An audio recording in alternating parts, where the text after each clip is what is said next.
오늘 본문의 말씀에 예수님께서는 직접 자기 자신을 가리켜서 자신을 길이라 진리라 생명이라고 말씀하셨습니다.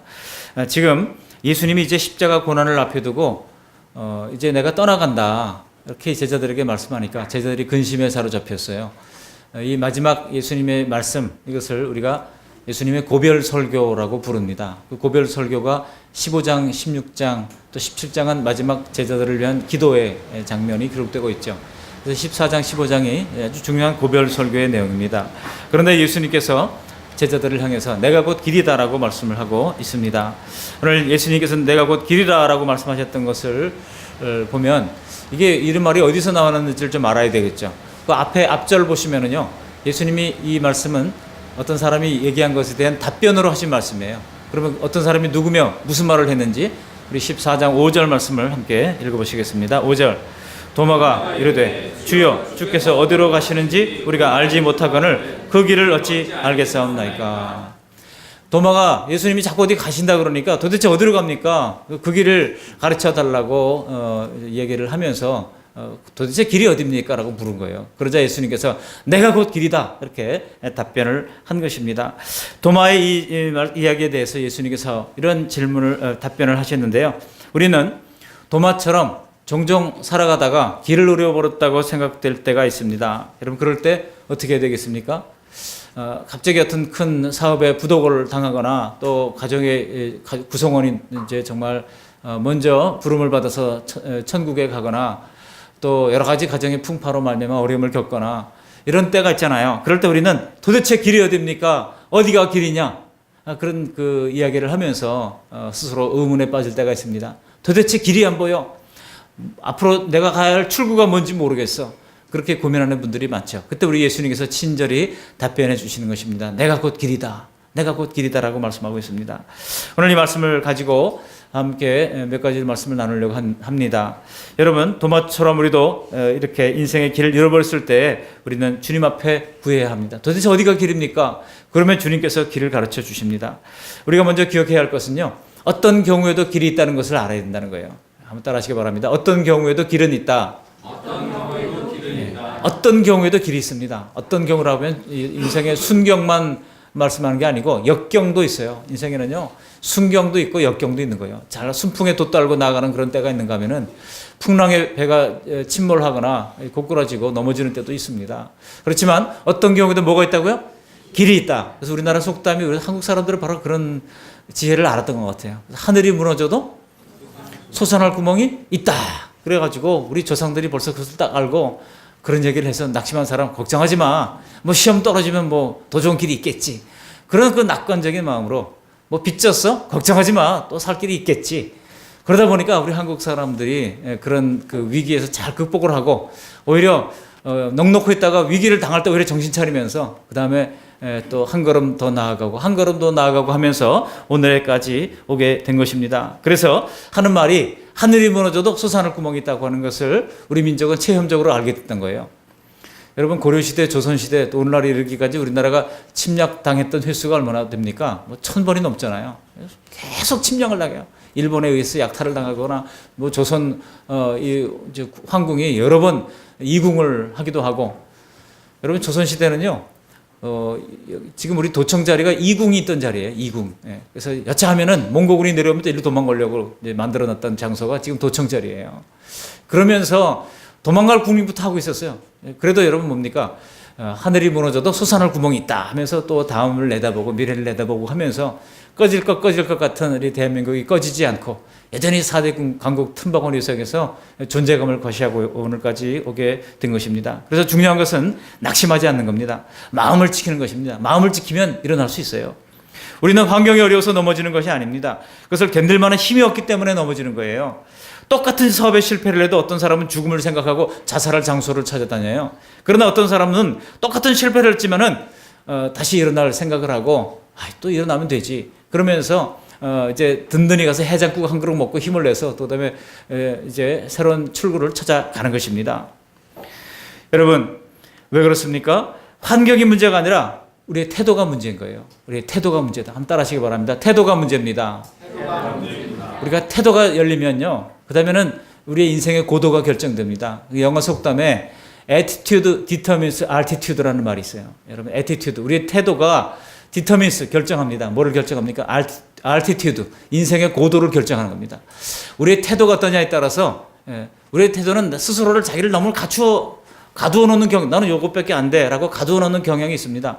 그런데 여러분, 하나님은 제한이 없는 줄로 믿습니다. 우리가 하나님을 신뢰하면서 하나님이 나 같은 것도, 나 같은 죄인도, 나 같은 연약한 사람도 하나님이 들어쓰시면 하나님께서 귀하게 사용할 수 있다는 그런 확신을 가지시고 주님 앞에 더불어 나갈 수 있는 우리가 되시기를 바랍니다. 잠언서 4장 23절에 무릇 지킬 만한 것 중에 더욱 마음을 지키라. 생명의 근원이 이에서 남이니라. 뭐를 지키라고 그래요? 마음을 지키래요.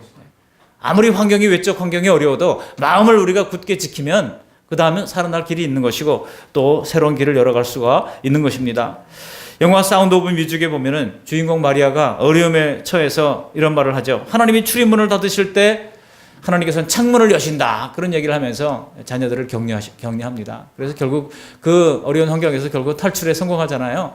하나님이 출입문을 닫으면 뭐를 여신다고요? 창문을 열어요. 이 사실을 신뢰하시면서 이제 또 다른 그 길이 있다고 하는 것을 신뢰하시기를 바랍니다. 그런데요, 오늘 본문에 보면 우리 예수님께서 내가 곧 길이요라고 말씀하잖아요. 영어 성경에 보면 the way입니다. 유일한 길이에요. 예수님이 유일한 길이라고 하는 겁니다. 참다운 길은 예수님 안에 있다고 하는 것을 예수님께서 직접 말씀하신 겁니다. 그래서 내가 곧 길이요 진리요 생명이니 나로 말미암지 않고는 아버지께로 갈 자가 없느니라고 말씀하고 있습니다. 오늘 말씀은 길이 있을 뿐만 아니라 그 길은 바로 예수님 자신이라고 말씀하고 있는 것입니다. 세상에는 지혜로운 사상가들, 좋은 가르침을 주시는 많은 스승들이 있습니다. 그들 중에서 인류 역사에 정말 큰 영향을 미친 위대한 선생님들을 우리는 성인이라고 부릅니다. 그리고 그들이 글을 남긴 것을 우리가 고전이라고 하면서 그 글들을 열심히 읽고, 요즘은 우리 대한민국이 고전에 푹 빠졌잖아요. 그래서 사서성경을 읽고 또 옛날 책들을 읽고 그런 것을 봅니다. 그렇지만은 성인이든 고전이든 그것들은 그 자체로는 길이 아니에요. 그들은 자기 나름대로 길을 발견했던 애들이지 그 자체가 길이 아닙니다. 그들은 손가락질하면서 저기가 길입니다. 여기가 길입니다. 가르치는 손가락에 불과합니다. 그러나 그 성인들 중에 그 어느 누구도 내가 곧 길이다라고 자기 자신을 길이라고 말씀했던 분은 우리 예수님밖에 없습니다. 그래서 우리가 예수님께 가까이 갈수록, 예수님은 알면 할수록 우리가 가야 할 길도 더 분명해지는 것입니다. 그렇다면 이 길 대신 예수님 안에 살면 어떤 은혜가 있습니까? 오늘 말씀을 가지고 세 가지 은혜를 생각하면서 말씀을 정리하고자 합니다. 첫 번째로 우리가 예수님 안에 살 때 하나님께서는 우리에게 지혜라고 하는 인생의 지혜를 허락해 주십니다. 뭐를 허락해 주신다고요? 인생의 지혜를 허락해 주신다고요. 저도 여러 번 말씀드렸잖아요. 논문 쓸 때 잘 기억이 안 나면은 뭐가 깜깜하면은요, 그냥 엎드려 기도하면 하나님께서 골격을 딱 그냥 머릿속에 집어넣어 주시는 거예요. 야, 이거 좋겠다 하고 확 번뜩이는 아이디어를 주셔가지고 이제 써내려가니까 뭐 좋은 결과도 얻게 됐던 제 경험을 제가 몇 번 말씀드린 적이 있습니다.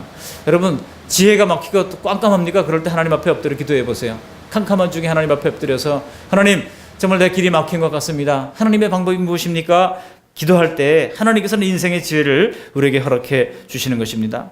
왜 우리가 하나님이 그 길을 준비해 놓으셨음에도 불구하고 그 길을 발견하지 못하는 것일까요? 우리의 마음의 눈이 어두워서 그렇습니다. 마음의 눈이 어두워요. 여러분, 비본질적인 것들이 너무 우리 마음을 많이 차지하고 있습니다. 여러분, 우리는 그 비본질적인 것들을 내려놓고 과연 중요하고 영원한 가치가 있는 것이 무엇인지를 한번 생각해 보시면 답이 금방 보이는 것입니다. 길이 금방 보이게 되는 것입니다. 그래서 우리가 오직 예수님께 나아가게 되면 우리는 하나님의 관점으로 나를 보게 되고, 하나님의 관점으로 주변을 보게 되고, 하나님의 관점으로 세상을 바라보게 됩니다. 그래서 우리 눈이 밝아지고 모든 것들이 분명하게 선명하게 드러나게 되는 것입니다. 본질이 보이는 것입니다. 정말 중요한 것과 덜 중요한 것의 차이를 우리가 발견할 수가 있게 되는 것입니다. 그래서 우리 예수님께서 마태복음 5장 8절에 누가 하나님을 볼 수 있다 그랬어요? 마음이 청결한 자는 복이 있나니 그가 하나님을 볼 것이며, 마음이 청결한 자는 하나님을 볼 수 있대요. 여러분, 인생 살다가 때때로 길이 분명치 않을 때가 분명히 있을 겁니다. 그러나 그럴 때일수록 계속 기도하시고 말씀을 묵상하시고 또 하나님의 인도하심을 따라가시기를 바랍니다. 예배에 꾸준히 참여하시고 새벽 기도로 날마다 깨어 주님과 소통하시고 또 수요 기도로 날마다 하나님 말씀 묵상과 기도의 은혜를 받으시고, 그러면 하나님이 주시는 지혜가 찾아옵니다. 그래서 지혜로 그 답답한 문을 열고 이제 미래를 향해서 달려나갈 수 있게 되는 것입니다. 그러면 나는 지혜가 없습니다. 그런 분들이 있죠. 야고보서 1장 5절에 그런 분들을 위해서 친절하게 아예 말씀을 적어놨어요. 너희 중에 누가 지혜가 부족하거든 후히 주시고 꾸짖지 아니하시는 하나님께 구하라. 그리하면 주시리라 그랬어요. 근데 그 앞에 수식어가 붙어 있는데 모든 사람에게 후히 주신대요. 그러니까 목사님에게만 후히 주시는 우리 하나님이 아니세요. 장로님에게만 후히 주시는 하나님이 아니라 모든 자에게 후히 주시는 하나님께 우리가 기도하면 하나님께서 꾸짖지 않는 하나님께서 우리에게 지혜를 허락해 주신다고 약속해 주고 있는 것입니다. 예수 안에 살면 주시는 첫 번째 은혜가 바로 이 지혜인 것입니다. 두 번째 은혜가 있습니다. 두 번째 은혜는요, 회복이 빠르다는 거예요. 예수 안에 있으면 뭐가 빠르다고요? 회복이 빠르다는 겁니다. 잘못된 길을 가다가도 돌아서 돌이켜 나오게 되는 것입니다. 우리는 모두가 실수가 많고 모두가 잘못이 많습니다. 말에도 실수가 있고 행동에도 실수가 많습니다. 그런데도 잘 고치려 하지 않습니다. 틀린 줄 알면서도 우리는 계속 고집 피울 때가 얼마나 많은지 모릅니다. 성경은 이런 우리를 길을 잃은 양떼, 목자를 떠난 그런 양떼와 같다고 말씀하고 있습니다. 그래서 누구나 실수하고 누구나 잘못하고 누구나 어긋난 길을 갈 수밖에 없는 것이 연약한 죄 많은 인간입니다. 물론 실수 하나면 좋겠지만은 더 중요한 것은요, 인간은 실수할 수밖에 없는 존재예요. 그렇다면 우리가 무엇이 지혜로운지를 알아야 합니다. 그 지혜는 무엇입니까? 실수했을 때 빨리 회개하고 돌아오는 거예요. 그게 지혜로운 겁니다. 여러분, 하나님이 손에 쓰임받던 사람들은요, 그 사람이 완벽한 사람이 쓰임받았던 것이 아닙니다. 빨리 회개하고 돌아온 사람을 하나님께서 사용하셨어요. 그러므로 여러분은 실수할 수 있지만 실수를 돌이키고 내가 잘못했습니다 고백하고 회개할 때 하나님께서 그를 다시 사용하시고 하나님께서 쓰시는 것입니다. 다윗 보세요. 다윗이 얼마나 특별한 왕으로 부름을 받아서 왕이 됐습니까? 그런데 왕이 돼가지고 이제 계속 정복 전쟁에 나가가지고 영토를 확장시키고 그렇게 나라를 평안하게 할 때에 어느 날 이제 요압 장군이 와가지고 왕이시여 당신이 직접 나갈 필요가 뭐가 있겠습니까? 저 혼자 나가도 충분합니다. 그리고 여기 대신들 장수들이 많이 있습니다. 출중한 장수들만 나가도 되니 당신은 옥체를 보존하시고 궁궐에 그냥 평안히 계십시오 그랬어요.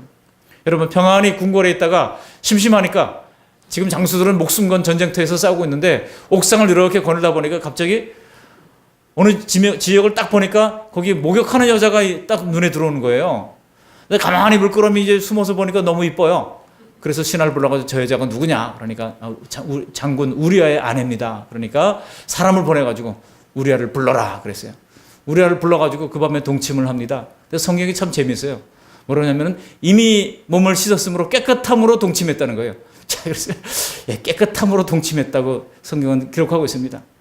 그랬던 그가 이제 은밀하게 그 일을 하려고 그랬는데 그만 덜커덕 이 밧세바라는 여자가 애를 갖고 말았어요.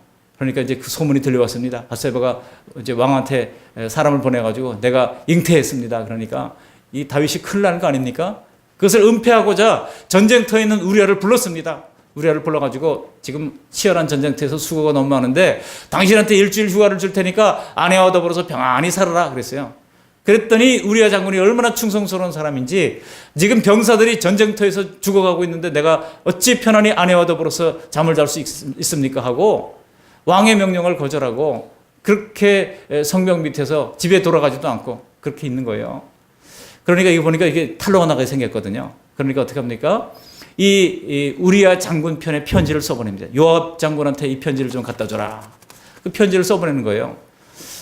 여러분, 웬만한 사람 같았으면 어쩌면 그 편지가 무슨 내용일까 궁금해가지고 뜯어봤을지도 몰라요. 근데 그 편지 내용에 봉함된 그 왕의 편지 안에 뭐라고 썼는지 아십니까? 이 우리아 장군을 치열한 전투에다가 집어넣어가지고 그를 죽여라.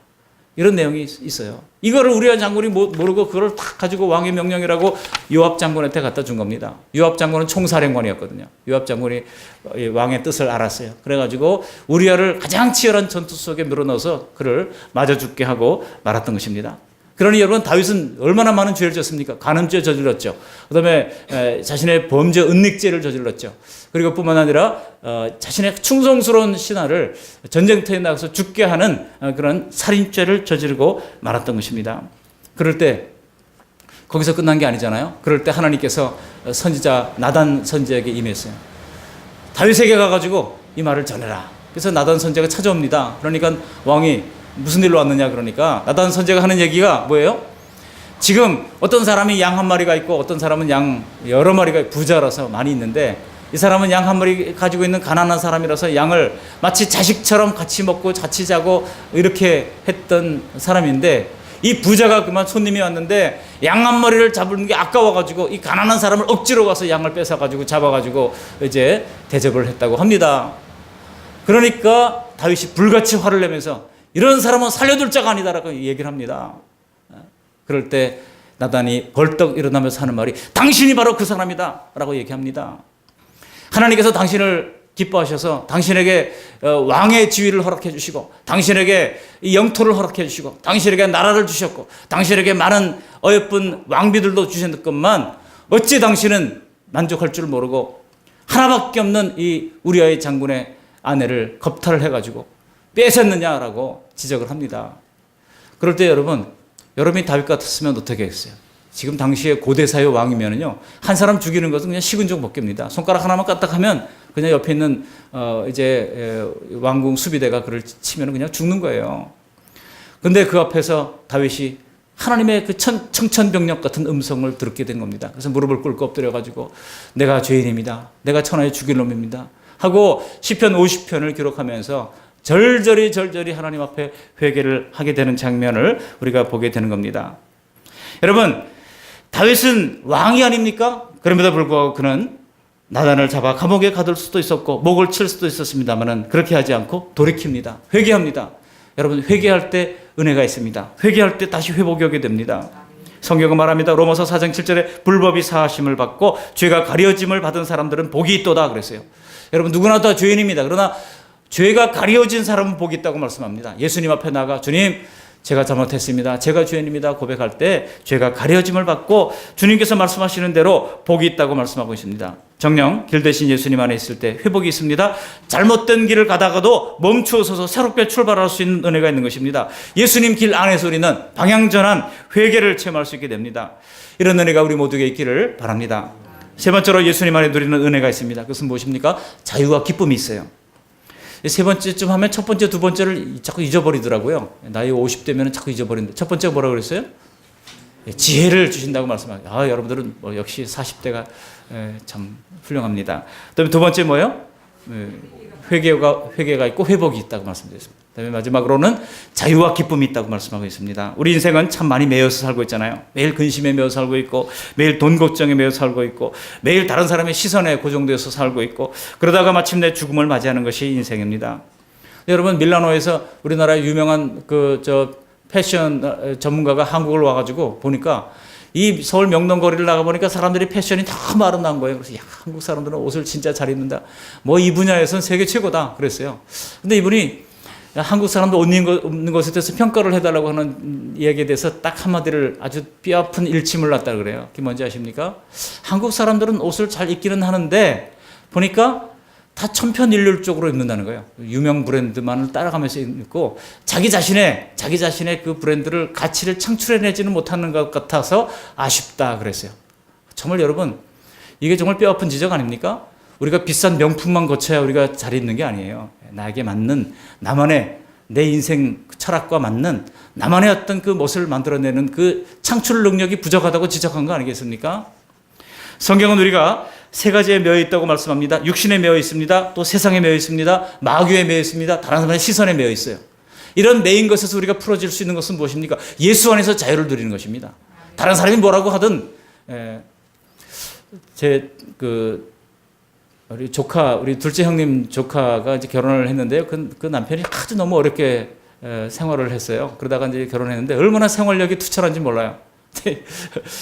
저희 어머님 병원에 지난번에 입원하셔서 피부암 수술을 하셨는데 그때 거기 이제 얘기를 들어보니까 이 친구가 얼마나 생활력이 정말 투철한지 5,000원 이상에 되는 옷을 사본 적이 없다는 거예요.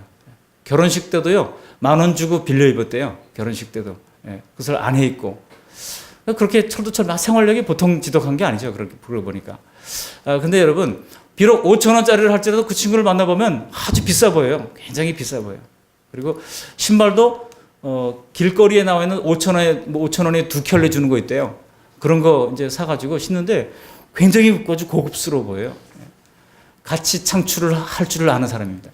여러분, 우리가 하나님 앞에 나아갈 때 이 세상의 눈, 또 이 마귀에 매여 있는 이런 그 매임, 이런 매임에서 벗어날 수 있기를 바랍니다. 그 길은 누굽니까? 무엇입니까? 바로 예수님께 나가면 우리가 그런 일들을 이제 해결해 나갈 수 있는 것입니다. 다시 오늘 본문으로 돌아와서 주님은 지금 도마에게 아버지께로 가는 그 길을 친절하게 가르쳐 주고 계십니다. 바로 그 길, the way, 유일한 길이 되시는 우리 예수님만이 하나님 아버지께 나아갈 수 있는 유일한 길이 된다고 말씀하고 있는 것입니다. 주님은 언제나 하나님 아버지 안에 계시고 또 우리 안에도 계십니다. 동일한 방식으로 하나님께서 우리와 예수님을 통해서 우리와 관계를 맺고 계시다는 거예요. 주님께서는 아버지 앞에 나갈 길이 필요 없으신 분입니다. 왜냐하면 예수님과 아버지는 하나이기 때문입니다. 그런데 그 길은 바로 우리를 위해서 사람이 되셔서 사람으로서 그 길을 여심으로써 이제 누구든지 사람들이 유일한 길이신 예수님을 통해서 아버지께 나아갈 수 있게 된 것입니다. 여러분, 지금 이 길로 오시기를 바랍니다. 반드시 와야 됩니다. 오늘 초청받아 왔던 분들 여러분 이름 기억하시면서 그분들을 위해서 이제 또 기도해야 됩니다. 우리가 그분들을 모시고 오기 위해서 얼마나 기도했습니까? 이제 그분들이 한 번 와서 말씀을 들었으니 오늘 조영성 선교사님 주신 말씀을 그들의 마음에 잘 새기고, 그리고 정말 에녹처럼 하나님과 동행하는 사람, 그리고 자녀를 낳는, 이 믿음의 자녀를 낳는 사람 될 수 있기를 소망하면서 그 믿음의 견고한 바탕에 설 수 있도록 기도해야 하는 것입니다. 히브리서 10장 19절 20절에 보면, 그러므로 형제들아 우리가 예수의 피를 힘입어 성소에 들어갈 담력을 얻었나니 그 길은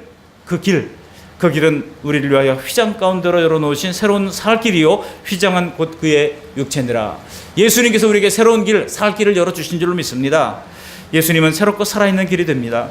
예수님은 거룩하게 함에 이르는 길이 됩니다. 예수님은 지성소로 이르는 통로가 되는 것입니다. 그러나 마태복음 7장 14절에 보시면 그 길은 찾는 자가 적고 그 길은 좁다고 하셨습니다. 그렇지만 여러분, 예수님께로 가는 그 길, 또 하나님께로 가는 그 길이 단순히 좁은 것만은 아닙니다. 이 말씀은요, 실제로는 그 길은 넓고 누구에게나 열려있는 길입니다. 믿기만 하면 누구나 그 길에 갈 수 있어요. 그렇지만은 죄인들 편에서 볼 때 우리가 주님께서 열어놓은 그 넓은 길을 깨닫지 못하고 받아들이지 못하고 영안이 어두워져 있으니까 그 길이 좁게 느껴지는 거예요. 그래서 그 길은 좁은 길이라고 주님께서 말씀하고 있는 것입니다. 마태복음 7장 14절에 생명으로 인도하는 문은 좁고 그 길은 협착하여 찾는 이가 적음이라. 찾는 이가 적으니까 좁은 길이 되어버리고 마는 것입니다. 그러나 예수님은 생명으로 인도하시는 문이 되시고 예수님은 생명으로 인도하는 길이 되십니다. 고린도전서 10장 13절에 사람이 감당할 시험 밖에는 너희에게 당한 것이 없나니 오직 하나님은 미쁘사 너희가 감당하지 못할 시험 당함을 허락하지 아니하시고 시험 당할 쯤에 또한 피할 길을 내사. 뭐를 내신다고요? 피할 길을 내시는 하나님, 피할 길을 내사 너희를 능히 감당하게 하시는지라. 한번 따라 하시겠습니다. 능히 감당하게 하시는지라. 우리 주미섭 집사님 생활이 어렵죠? 현실이 어렵죠? 정말 어려운 것 같아요. 여러분 기도해 주시기 바랍니다. 그러나 오늘 주시는 말씀을 신뢰하시기 바랍니다.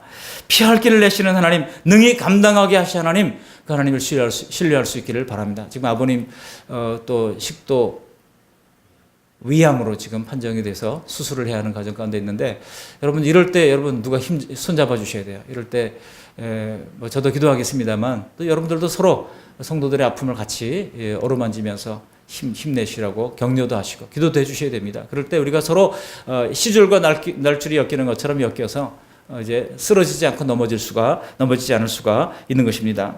하나님은 신자들이 시험과 고난을 당할 때 능히 감당하고 피할 길을 주신다고 말씀합니다. 또 베드로후서 2장 1절 2절을 보시면 진리의 길이 되십니다. 베드로후서 2장 5절에 보시면 바른 길이 되십니다. 베드로후서 2장 21절에 보면 의의 길이 되십니다. 예수님은요, 진리의 길, 바른 길, 의의 길이 되시는 분이십니다. 그래서 진리의 도가 비방받지 않도록 날마다 하나님의 말씀의 길 가운데 거하는 저 여러분들이 되어서 우리 주님께서 오늘 약속하시는 대로 정말 참된 지혜와 참된 회개와 회복, 그리고 자유와 기쁨을 누리는 우리 저 여러분들이 다 되시기를 주님의 이름으로 축원합니다. 아멘. 고마우신 하나님 아버지, 주님께서 우리의 영원한 생명의 길이 되심을 인하여 감사를 드립니다. 오늘 이제 처음으로 교회 발걸음을 디딘 분들이 들어야 할 말씀인데, 하나님 아버지, 그들이 어디에 있든지 하나님께서 지켜주시고, 하나님 아버지 오늘 첫 발을 띄었으니 하나님께서 이제 절반은 이미 하신 줄로 믿습니다. 그들의 마음을 활짝 열어주시고 다 예수 믿고 구원 얻고 또 믿음의 하나님의 진보를 이룰 뿐만 아니라 주님의 제자로까지 성장할 수 있도록 은혜를 내리워 주시옵소서. 감사하고 우리를 권하신 예수님의 이름으로 축복하며 기도드리옵나이다. 아멘.